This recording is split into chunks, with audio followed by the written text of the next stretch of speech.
greatest form of control is where you think you're free when you're being fundamentally manipulated and dictated to.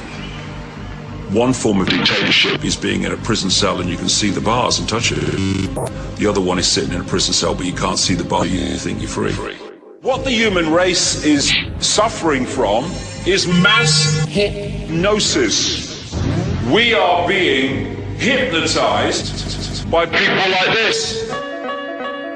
Newsreaders, politicians, teachers, lecturers. We are in a country and in a world that is being run by unbelievably sick people. The chasm between what we're told is going on and what is really going on is absolutely enormous. Thank you for tuning in to another episode of the Red Pill Hardcore TV show. As always, I'm your host, V. And today, we're going to just talk about a little bit of grassroots activism, because that's what the show is all about. Whistleblowers, victim seller stories, and activism. We don't have activism. You know, activism is becoming, or at least it has to become, a new arm of government. When you've got corrupt government and corporations doing what they're doing these days, you know, people aren't as politically involved, and when they are politically involved, they're caught up in the Republican this and Democrat that, and they're all seem to be missing the picture, the bigger view of things. And so I know I have someone here that would love to talk about these things with me.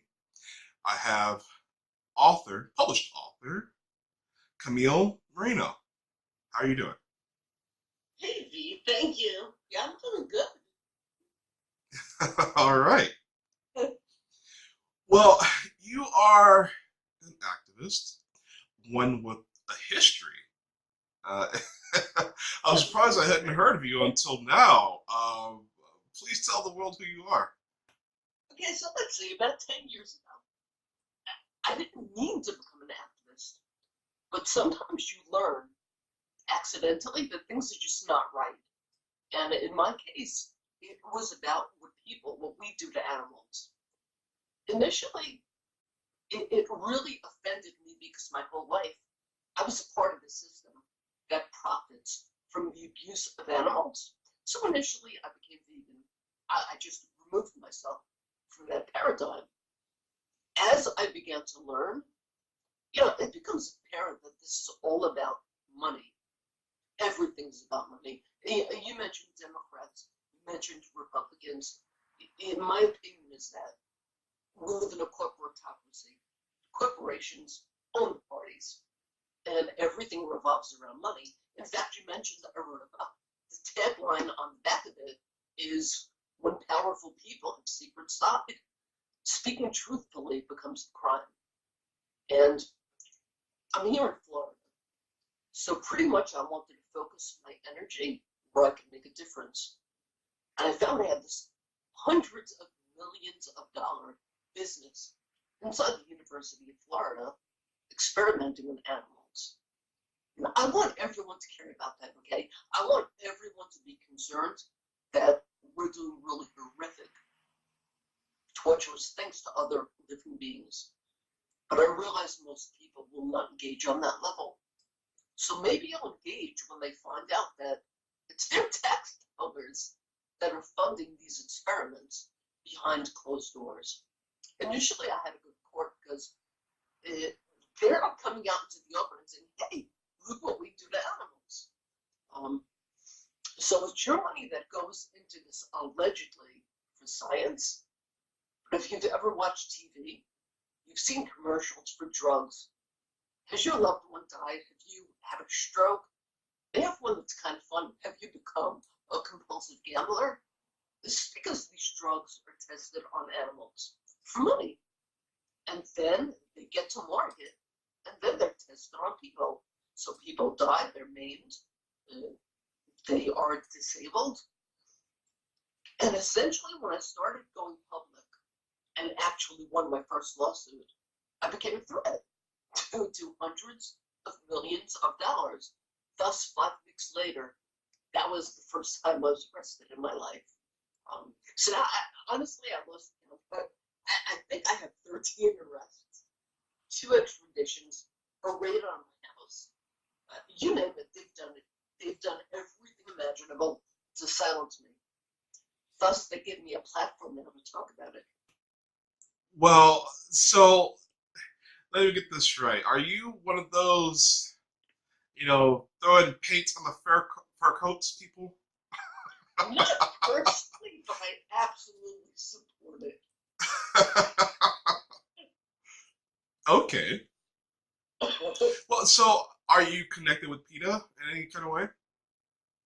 No. I think PETA is, PETA is good because the mainstream knows that name, but I don't want to criticize them, okay, but in my estimation, it's a business. What I do is really, I don't make money. It costs me money to do what I do. I really want to stop the people. I want to expose the people who commit atrocities against the innocent. I want to shut down their businesses. I want to expose what they do. And I want to connect with every person where I need to, whether that be money, whether that be your health, whether it be that they're hiding all of this from you. I want to stop them, and whatever I need to do that, I will. PETA is not. PETA is a little different. Okay. So you're a vegan because of your activism, because of your beliefs. Absolutely. Well, so how do you feel about people who won't go vegan? I mean, there are people who eat animals. Is it something that you feel is okay if they're killed in a humane way, or how do you feel about that? Is there such a thing as humane rape? Is humane what? Rape. Rape. Humane rape. Yeah, okay, here. My honest answer to this is that I've been here now for a while, and so I'm not naive. I don't expect the world to go vegan. That's simply the way it is. And I understand that. I wish everyone would. I wish everyone would care, because no animal consents to be murdered or have their skin taken from them. They don't consent to be experimented on. So what I'm more concerned about, yeah, I want you to go vegan. I want the whole world to be. I know it's not going to happen. So I want you to engage where I can connect with you. I want to connect where you will want to stop the atrocities for whatever reason that is. They're stealing your money.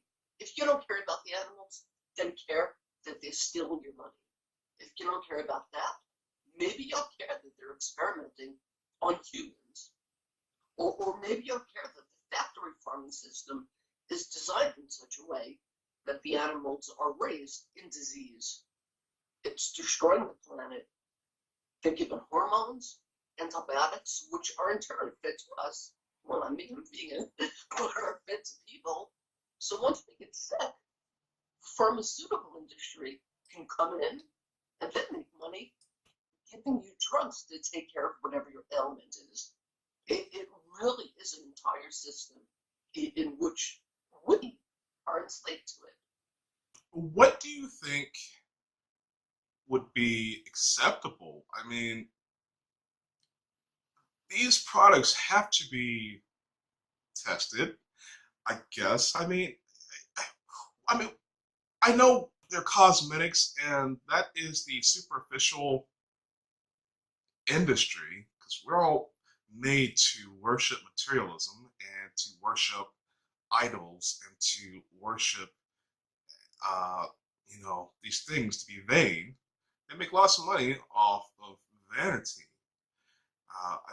There are natural, and I think it's the fact that we're pulling away from the natural. I mean, you can make makeup out of flowers and this and that, and if you're allergic, don't worry. But all these processed chemicals, I mean, you obviously don't think it's worth it, but for the testing that does need to be done, how should it be done? certainly not on animals. We've got all kinds of science available. We've got technology. If you really want these chemicals to get to market, we've got all of this technology available now that actually mimics, or I'm sorry, beyond mimics, they can actually cultivate human cells or human tissue, probably human organs, in petri dishes or however they do it. They can use something inanimate. I don't know, can you call an organ? Well, they can use something not sentient. They can use something that doesn't have a life, feelings, a nervous system of its own.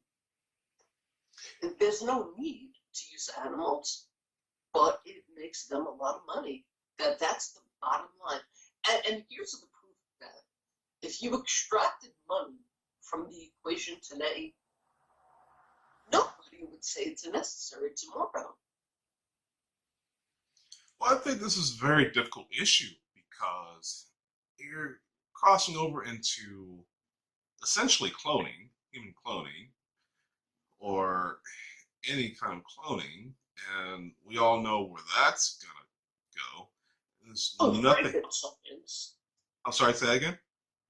Frankenstein. Yeah.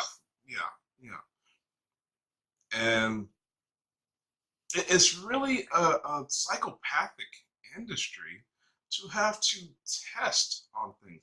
All in the name of science. We have enough science to do what we need. We have too much technology as a society, and the governments have entirely too much control and secret information on sciences.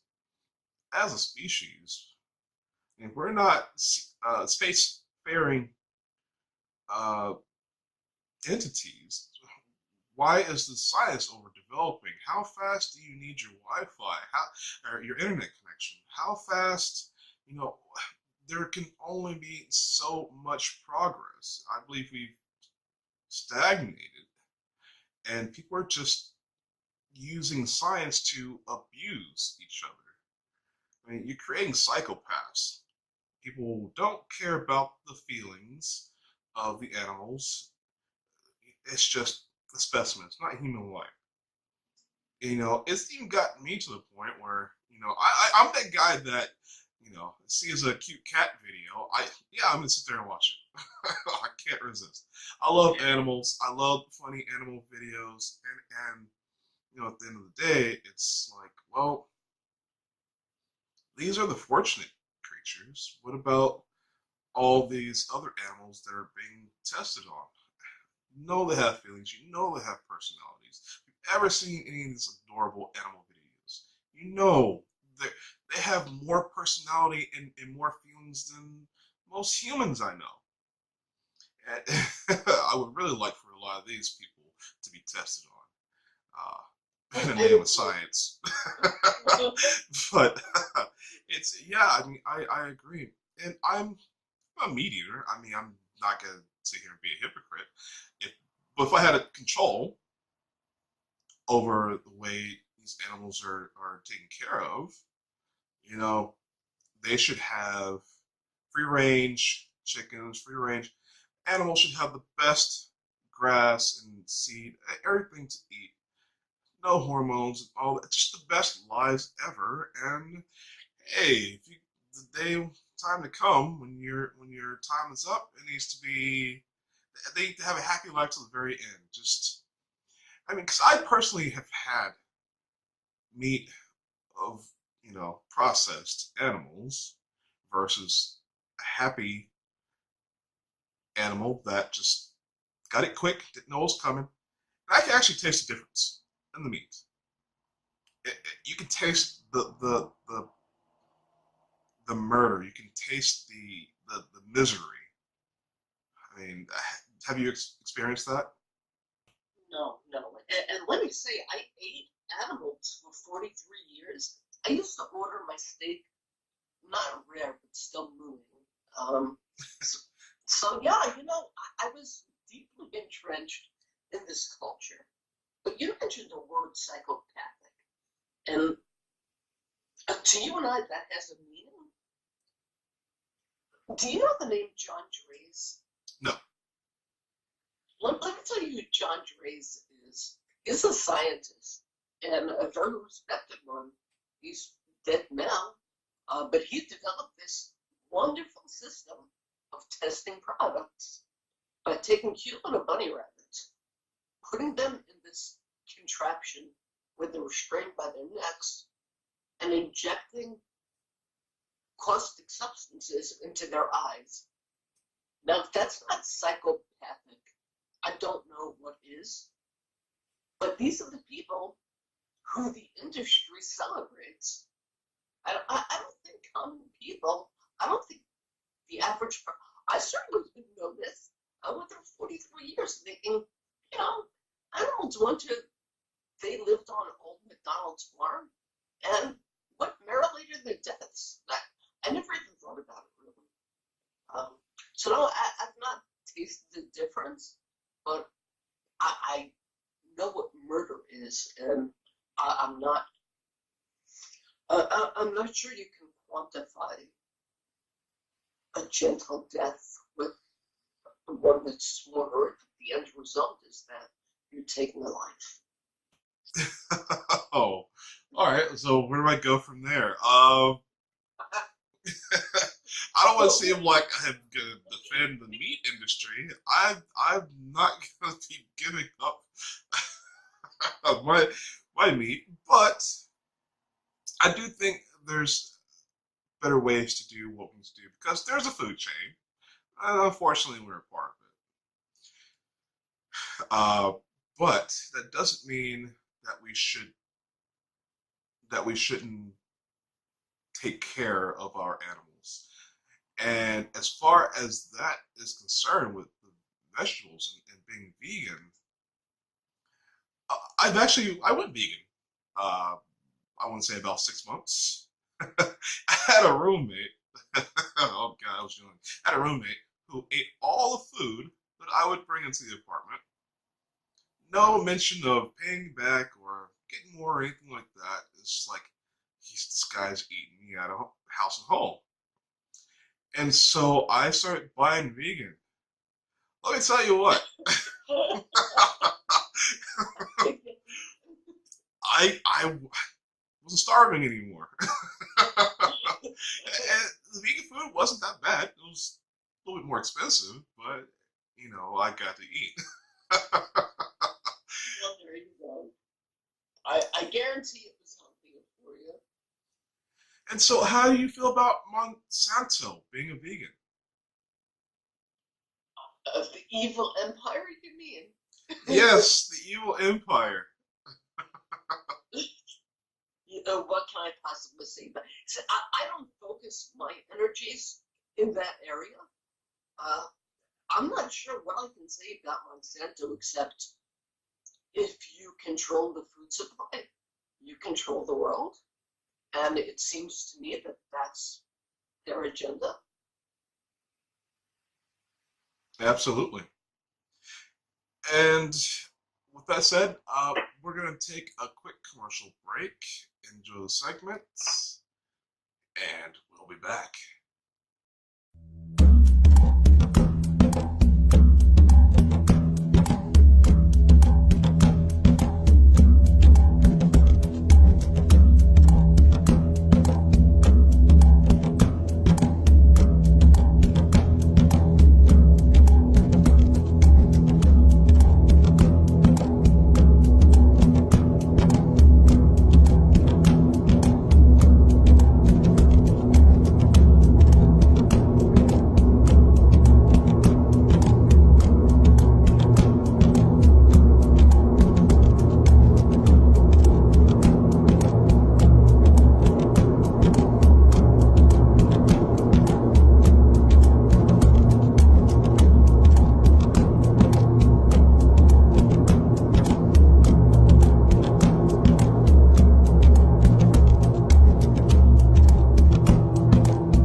Hello, I'm B from the Red Pill Hardcore TV show, and I'm here to deliver a message to you. I am standing up, and I think you guys should stand up too. What are we standing up for? Clean air.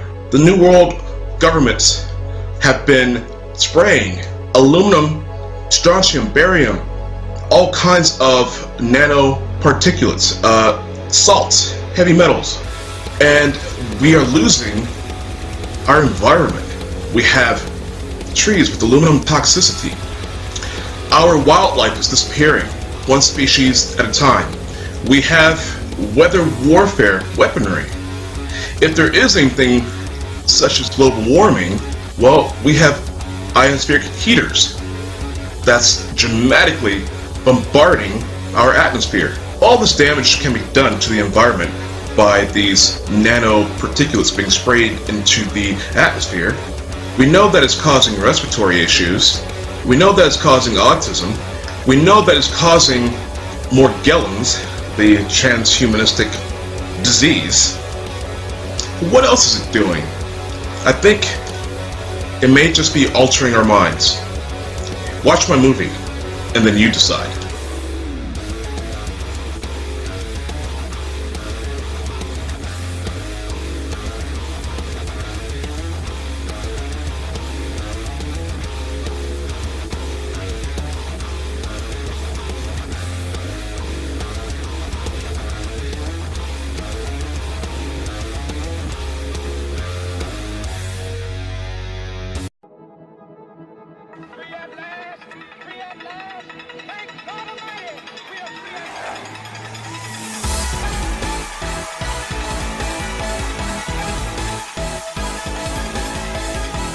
I am V from the Red Pill Hardcore radio show and TV show.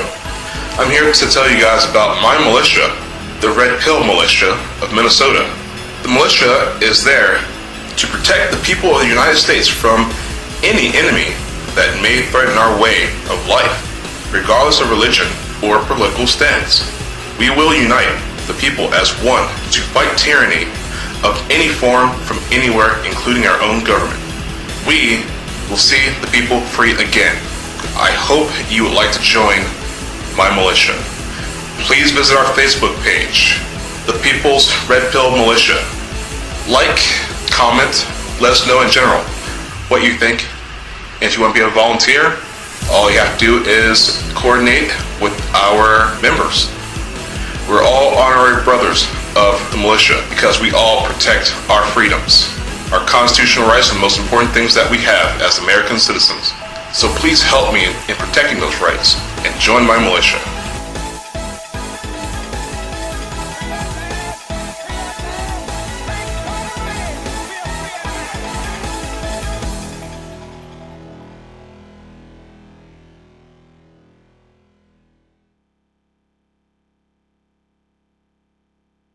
I want people to buy this. People, buy Lou Garino's book. Yeah, guys, it's on Amazon. You can check it out by the author, Lou Garino, Garino. You can go to my Facebook page, Business Newsmakers. You can order it on there. You can go to Amazon. The book is called Fear and Loathing, Voting in America 2016. But it's more than just a voting book and about apathy. It's about how we got to this point in history. So it could be relevant in 2020 as well. How did we get here right now? What were the set of circumstances politically and socially that melted to this point where our country is the way it is right now? Where they have divided us, and when I say they, we're not divided amongst ourselves. We're united, man. I live in one of the most culturally diverse cities in America, in the world, Houston, Texas. People open the door for each other. Yes, sir. Yes, ma'am. Howdy. There's no hate. It's all what they're selling on TV through their psychological operations. So it's all about that. It's all about how the Clintons came to power, the Bushes, you name it, guys. Fear and Loathing, Voting in America 2016. It's a must read. It gives you a different look as opposed to the partisan views. It gives you an anti-partisan view about how this country started without any parties whatsoever, and about how they collaborated to take control of our country.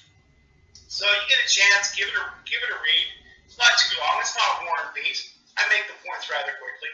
Fear and Loathing, Voting in America 2016. And I also want to encourage you to stay tuned to his new television show that is enlightening the world. It's illuminating the people that are illuminating us. So we've got to stay true. We've got to seek the truth, and we've got to keep endlessly seeking the truth. So stay tuned, guys, and keep watching.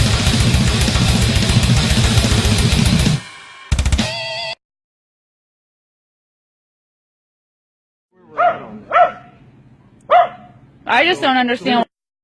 My property, I'm telling you that right now. Okay, but that's where we're at. We'll do it as humanely as we can, and then the meat. I saw a scope in the back of your guys' truck. That's not very humane. You got a what? I can see the guns. Well, That's not very humane. Why don't you euthanize her? Ma'am, do you know how they put down cattle? Yeah, I do. Okay, they shoot them in the head.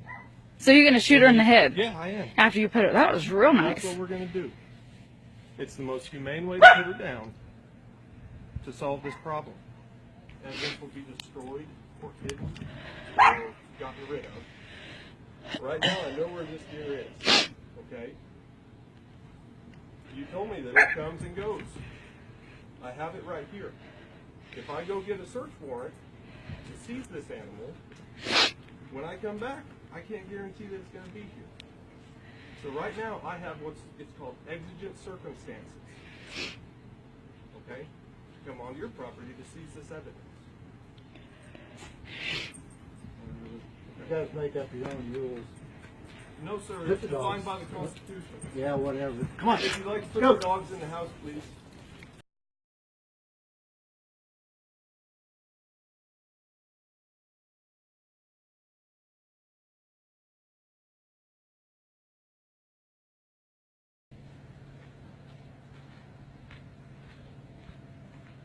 Oh my God.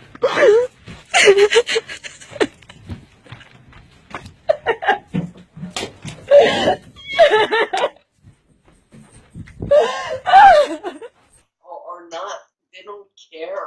I get that. This is why I wrote this book, because I hope they will care that I've been censored, thrown in jail. These are the things that I hope people will connect with. They wanted to silence me so that no one would hear what I had to say. Well, let's talk about that, and let's talk about censorship, because that's very important. I'm someone who is entirely familiar with censorship. Are you? Well, absolutely. Anyone that I have tried to share my TV show over, any social network, they get shut down. I mean, suspended. Facebook. Director of the show, Anthony Thomas, has definitely been shut down everywhere except for FedBook, which I absolutely hate. I hate FedBook because we call it FedBook because it's just that. Because it is, absolutely. But it's necessary.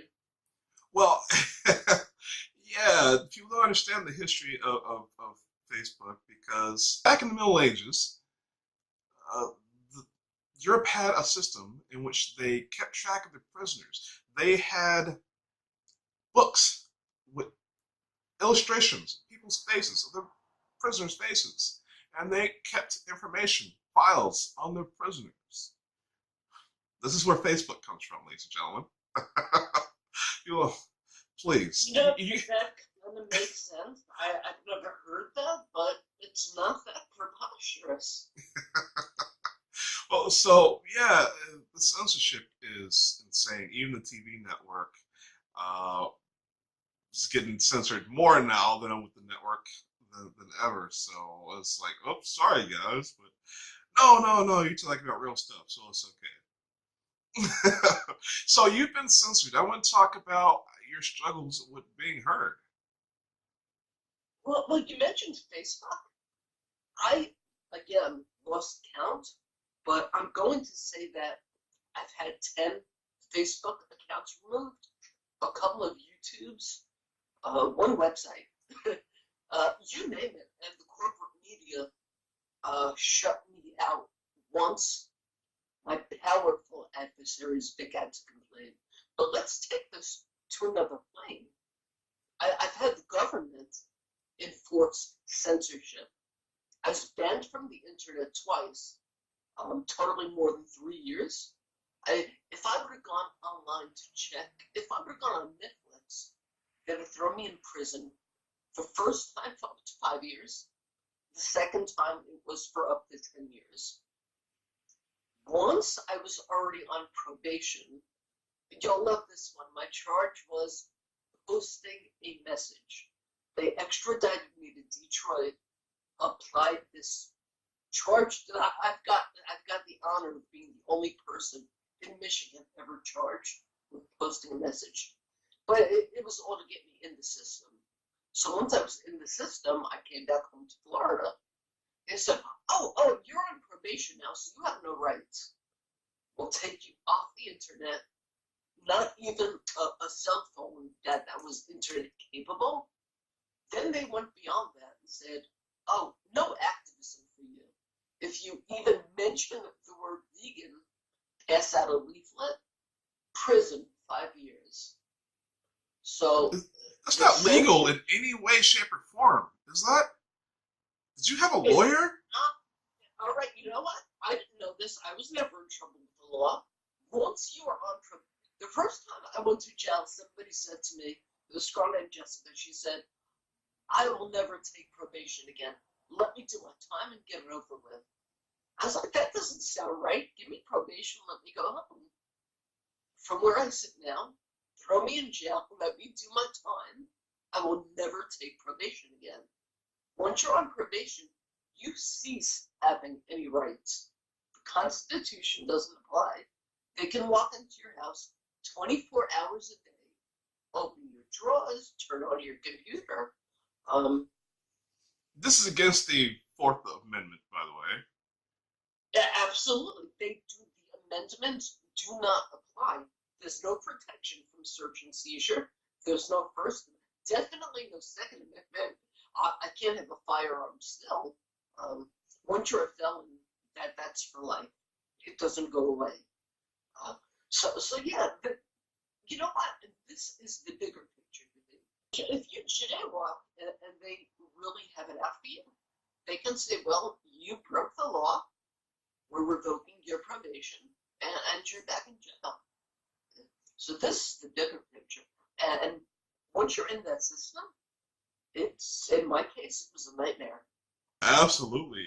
I can tell you, these people have illegally done their best to keep us off the internet. It's not happening. I've gotten so many death threats. We don't want you on the internet. We don't want you on the internet anymore. We don't want you on the internet anymore. Well, I'm sorry, fellas, but I'm a permanent part of the internet.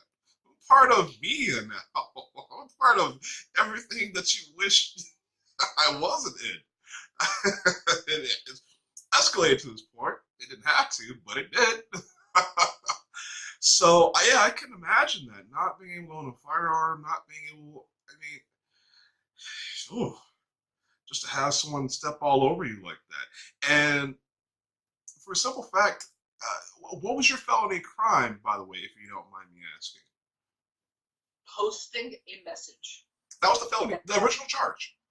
That was the felony. I let, with my full consent, I let a colleague at the time public a graphic blog post about torturing to death somebody who tortures animals to death. You know, in my mind to this day, it is no different than anything Quentin Tarantino does. It was the mechanism, it was the vehicle that they manipulated, however, to get me into the system. They said, oh no, you have no right to say that. That's a crime. That's a felony. That's a threat. Which it wasn't. I maintain that to this day. It was not.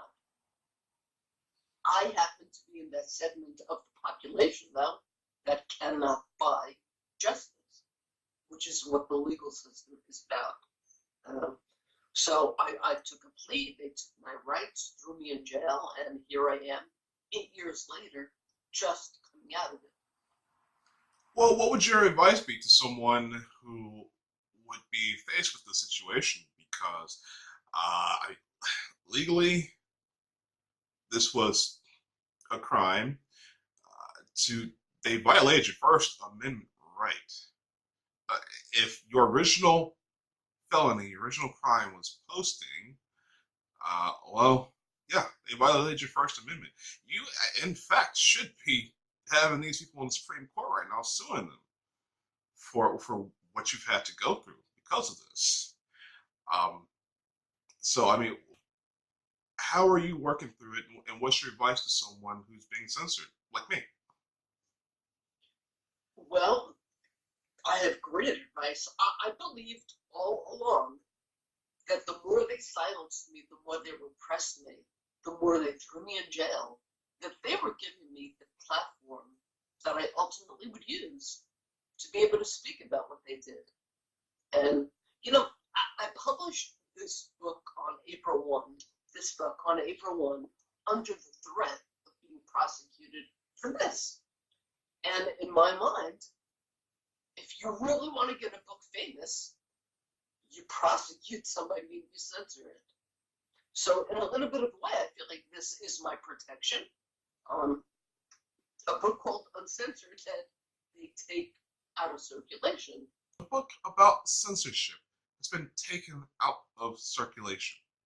No, it has not yet. Oh. I did on threat. On threat? Okay. But it's not happened yet. Okay. And can you show us that book one more time? I think it's uncensored inside the animal liberation movement.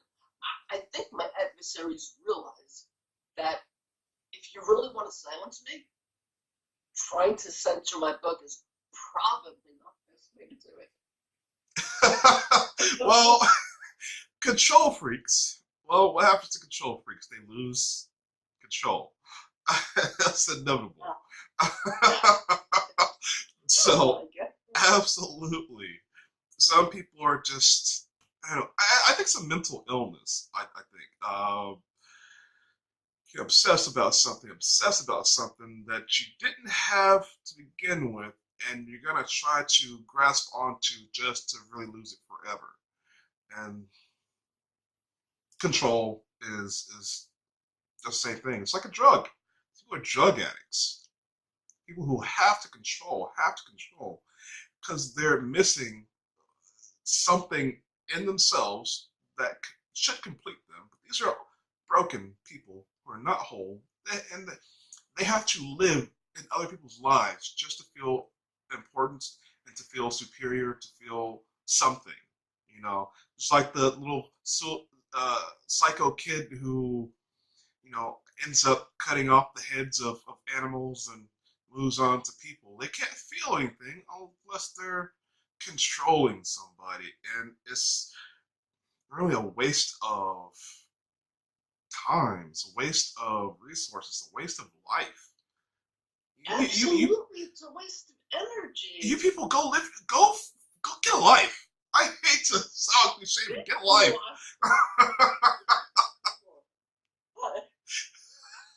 Imagine spending your entire life worrying about what somebody else was doing, whether it's stalking them, monitoring them, wondering what they're going to say. Can you imagine what a horrible, miserable life that would be? I actually don't want to imagine it. I like my life. I've had to imagine it, and it's... I hate to sink down to that level, but just to try to imagine, you know, someone hired to, you know, hack somebody, you know, because they're activists, because they're telling the truth. This POS is forever in his life going to be the POS that stopped, you know, from someone else getting their freedom, or to be the cause of other people getting hurt.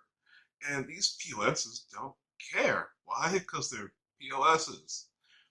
It really is a kind of mental illness, I believe. And yeah, and the funny thing is they put people away, psych wards. If they can't imprison them, you're going to go to a psych ward if you're doing any kind of activism that's making a difference, and to tell you that you're the crazy one. Oh, yeah, really no. That's horrendous. I honestly believe that, well, I know that everything was done to me was an attempt to break me emotionally, financially, definitely, and psychologically. But I have no doubt they wanted to drive me insane. You've heard the word extradition. Yes. We all have. I have no clue or no concept what that involved.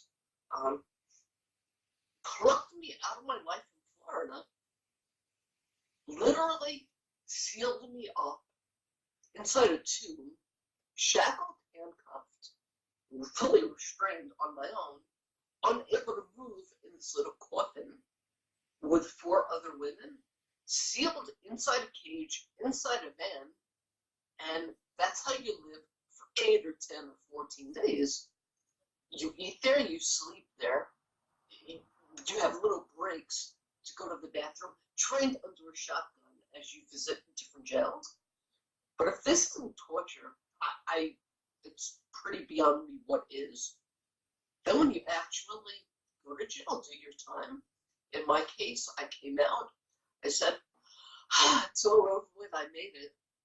And 3 or 4 weeks later, they did it all over again.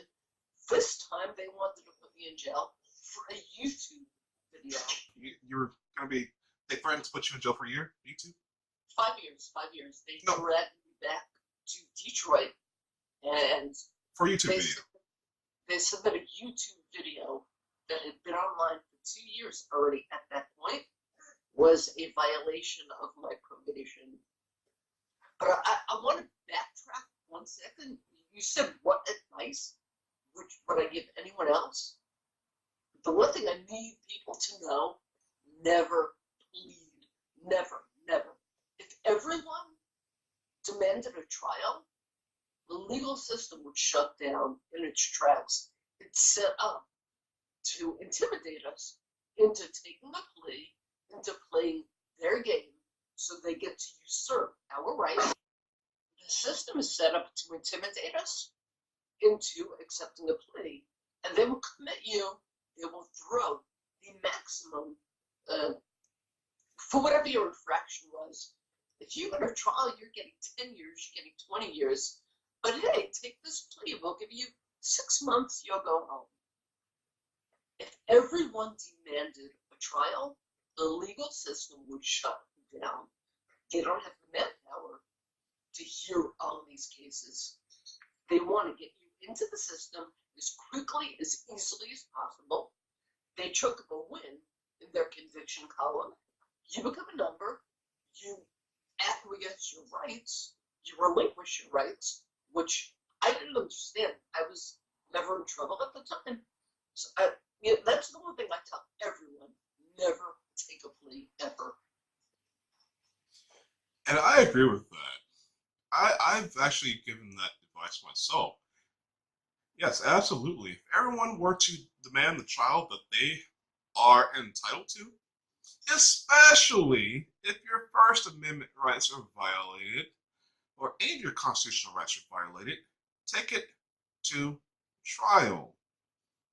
I mean, you murder somebody, whatever, take the bullet, take your punishment and go. But if you're a legal citizen and you are practicing your rights, take everything to trial. Get media into the courtroom. Go to your media. Go to your local TV station. They don't want to hear it. Go to your newspaper. Go really to your independent truther or alternative media. Tell your story. Let's shine a light on these individuals. I really want to thank you for coming on. But first, one more time, let's see that book, and I'm going to put the link into the show where people can get your book. Right. It's hashtag uncensored inside the animal liberation movement. And thank you so much, V. This has been great. I really enjoyed talking to you. I enjoy all my activists. I hope to have you on again. If there's an update, try to stay out of trouble and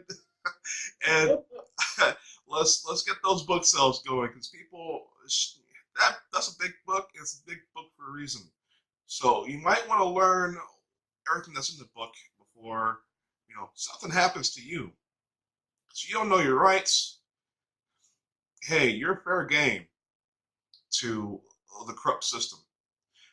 So again, thank you for being on the show, and you guys have just watched another episode of the Red Pill Hardcore TV show, and catch me next week. I have a right to speak, no matter what. Yes, you do have a right to speak. And you can't tell me to be quiet. Yes, I can tell you. You don't have a right to tell someone to be quiet just because you're a police officer. I'm not going to argue this. I know, because it's on. It's recording. Well, go ahead and record it. I don't care. But you can't tell me to be quiet. Okay, well, you believe that. I believe it. Okay. It's freedom of speech. Do you understand that? You guys forget the Constitution. You're supposed to uphold the Constitution, but you guys don't. You guys forgot all about the fundamentals of this country. What law school did you go to? Doesn't better than yours. You think? You come arrest me on interference and custody. You wasted your time because they dismissed it. Why waste your time when they're going to dismiss a case that means nothing? Just doing my job. It ain't your job. Your job is to find murderers, thieves, rapists, people that have victims. That's your job. Okay. That is. There's no victim. I didn't hurt nobody. I'm trying to protect my child. Okay. Yeah, you guys don't understand that. Now, you look at me as a bad guy, so don't help me do nothing. No, don't worry about my past. Don't worry about my past. What am I doing here? You're here because you have to be here, because I called you. You are here to serve me. That's what you're here. You're not here to protect. You're here to serve. That's it. The Supreme Court's ruled several times. You're not here to protect. You're not my personal bodyguard. You're here to serve me because taxpayers' dollars pay your salary. That's what you're here for. That's it. To serve. You pay property tax? I pay all kinds of tax. You pay property tax? I pay taxes. Sales tax? I pay all kinds of tax. Your sales tax don't go to my salary. It goes to somebody's salary. You own property? Doesn't matter. You're funded by taxpayers. No, what I'm a part of you're United standing here States. thinking you know everything and you don't know anything. I know a lot more than you. Do you really? I'm college educated. Do you understand that? Yeah. You're college educated? Yes, sir. And where do you have your degree from? Ball State University. What do you got a degree in? Computer science. So you think I'm stupid? My GPA was 4.0 for 4 semesters. I ended with a 3.79. I'm not stupid. Really? I'm not And stupid. where are you employed at? I'm employed everywhere. You're employed everywhere. And that's none of your business, though, for one. Well, you're standing here telling me you're smarter than I am. I'm I just am. asking a question. Because you're a police officer and I don't have a job that makes you smarter than me. I didn't say I'm smarter That's than you. what I thought. You're the one standing here belittling Shut me. up.